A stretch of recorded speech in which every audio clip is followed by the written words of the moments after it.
اب اس عورت کے اوپر یہ ڈیپینڈ کرتا ہے، کیونکہ اس کے قدموں تلے اب جنت آ چکی ہے. اب چاہے تو یہ اچھی تربیت کر کے اپنے بچے کو جنت میں لے جائے، خواہ اسے بے تربیت چھوڑ کر اس کو جہنم میں بنا دے. اس ماں کا اتنا زیادہ مقام بن گیا ہے کہ تمام انسان، تمام اولیاء، تمام حکماء، تمام انبیاء سب اس کو ماں کہتے ہیں اور اسی کی گود میں پلتے ہیں. درود بھیجیے محمد علیہ.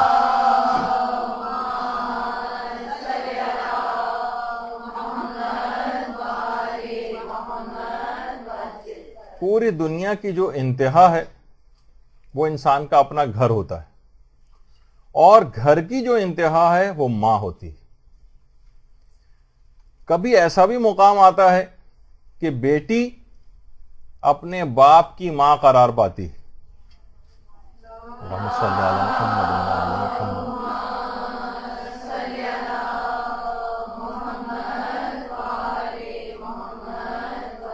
یعنی اولاد تو ایک طرف رہی، وہ کبھی ماں کی طرح سے اپنے باپ کے لیے شفیق و مہربان ہو جاتی ہے.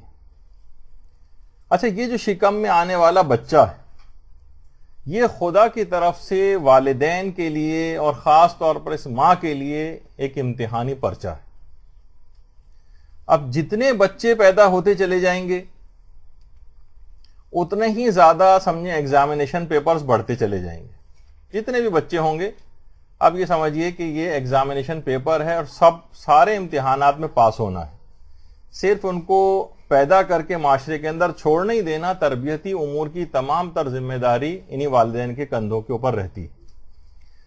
اب یہ جو اس کے شکم میں جو آیا ہے ننھا سا خلیہ یا کوئی سیل یا کوئی جرثومہ، یہ فقط ایک جرثومہ یا ایک سیل یا جو فیٹس ہے، یہ جو ابتدا ہے اس کی، یہ ایک مکمل شخصیت کا نقطہ آغاز ہے.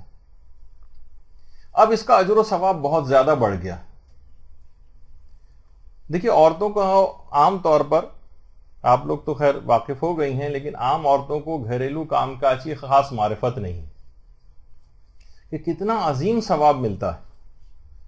اب حاملہ کی 2 رکعت نماز غیر حاملہ کی 80 رکعات سے افضل ہو جاتی ہے. اب یہ جو عورت ہے جو اپنے بچے کو دودھ پلاتی ہے، ہر بوند جو وہ پلاتی ہے اس کے بدلے ایک نیکی اس کے لیے لکھی جاتی ہے. شوہر پریشان حال، تھکا ماندہ گھر آتا ہے، اس کو خوش آمدید کہتی ہے، نصف جہاد کا ثواب اس عورت کو دیا جاتا ہے. اور اگر یہ عورت بچے کے رونے کی وجہ سے ساری رات سو نہ سکے تو اسے 20 غلاموں کو آزاد کرنے کا اجر دیا جاتا ہے.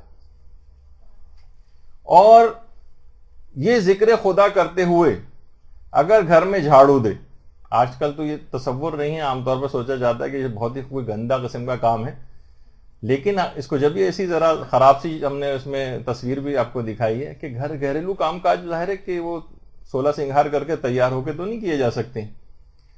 اگر ذکر خدا کرتے ہوئے گھر میں جھاڑو بھی دے تو خانہ کعبہ کے اندر جھاڑو دینے کا ثواب اس کو دیا جاتا ہے. اللہم صلی علی محمد وعلی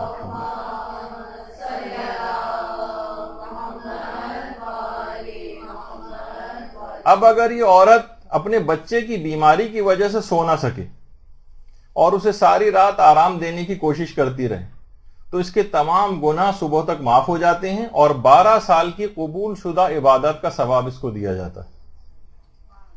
اور بچے کی جب اس کی پیدائش ہو جاتی ہے تو 70 سال کے نماز اور روزے کا ثواب فقط اس دن اس کو حاصل ہوتا ہے جس دن اس نے بچے کو جنم دیا ہوتا ہے.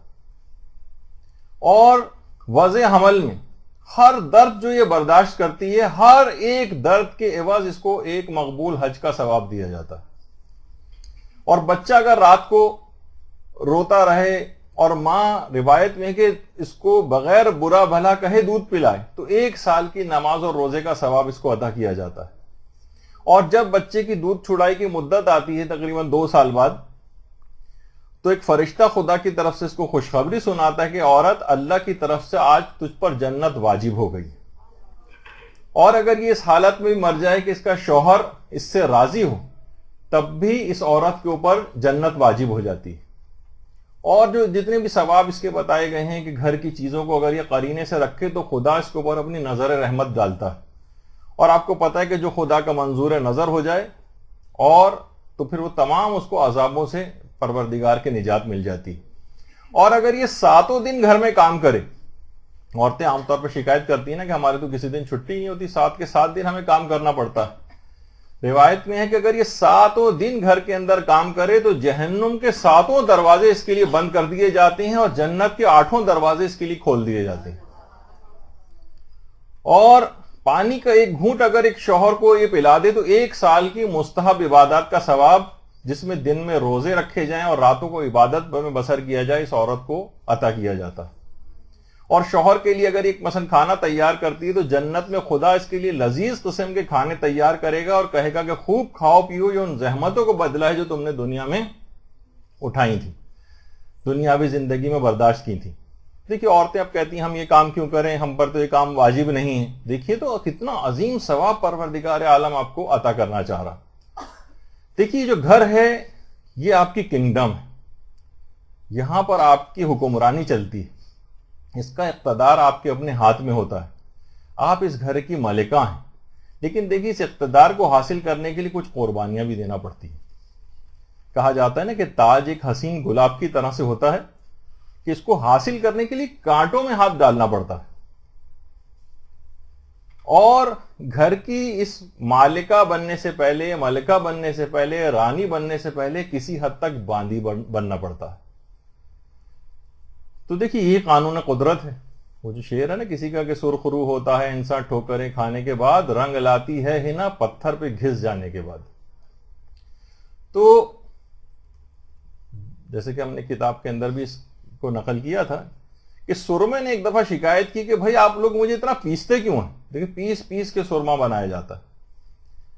تو سرمے سے کہا گیا کہ تاکہ تم اشرف المخلوقات انسان کی آنکھوں میں جگہ پانے کے قابل ہو جاؤ، اس وجہ سے اتنا پیسا جاتا ہے. تو یہ حاملہ اس قدر جو تکالیف اٹھا رہی ہے یہ اللہ کی نگاہ میں اپنا مقام بنانا چاہتی ہے. تو آج کل یہ والے بھی نعرے لگنے شروع ہو گئے ہیں، اور خود مدرسے کا جو فیس بک پہ اکاؤنٹ ہے اس پہ مختلف لوگ، خواتین بھی سوالات پوچھتی ہیں اگر ہم شادی نہ کریں، شادیوں سے بیزاری، کون یہ بکھیڑے جو ہے پالے اور ہم آزاد رہنا چاہتے ہیں. اور اس قسم کے ڈرامے بھی آج کل بنائے جا رہے ہیں. تو دیکھیے معیار جو ہے نا وہ آخرت کی کامیابی ہے، دنیا کی کامیابی نہیں. آخرت کی کامیابی، اصحاب الجنت هم الفائزون. یعنی اصلاً دیکھا جائے تو اگر آپ کو جنت مل جاتی ہے، رضائے پروردگار آپ کو حاصل ہو جاتی ہے، تب کہا جائے گا کہ آپ کامیاب ہیں. کامیابیاں یا عورت کی کامیابی یہ نہیں ہے کہ وہ کالجوں اور یونیورسٹیز سے ایسی ڈگریاں اور ڈپلومے حاصل کرے جو اب خود مردوں کے حق میں بھی بیکار ہو چکے. یقیناً اس کے خلاف بات نہیں ہو رہی، لیکن اس کو کامیابی سمجھا گیا، جبکہ کامیابی یہ نہیں ہے. کامیابی فقط آخرت کی کامیابی ہے. پیغمبر یہ بھی جملہ ارشاد فرماتے تھے ختمی مرتبہ، اللہم صلی علی محمد.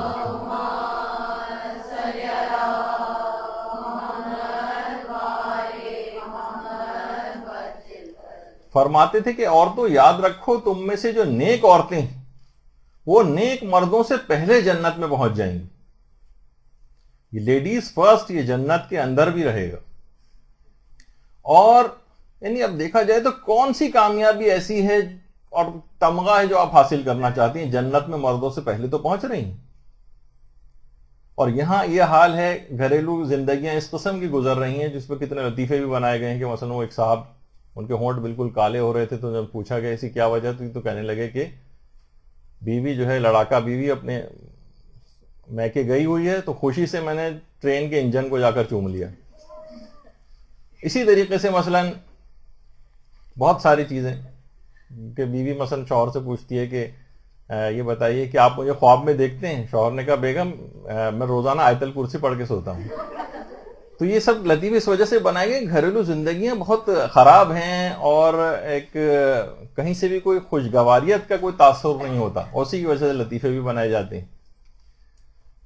تو اب اس کو دیکھنا چاہیے کہ اب اس کے پیروں تلے جنت آ گئی ہے، اب یہ عام عورتوں کی طرح سے نہیں ہے، اب اسے کچھ اور بھی کچھ ایسے اقدامات کرنے پڑیں گے۔ دیکھیے حاملہ کو جیسے اس سے پہلے گفتگو میں بتایا تھا کہ دن میں اسے روزہ رکھنے کا ثواب ملتا ہے اور رات میں اس کو عبادت کرنے کا ثواب ملتا ہے، مجاہدہ کا ثواب اس کو عطا کیا جاتا ہے، اور کہا جاتا ہے کہ جو نیک سیرت حاملہ عورت ہے وہ 70 اولیاء سے زیادہ اس کو بہتر قرار دیا گیا ہے۔ برحمتك يا أرحم الراحمين وصلى الله على محمد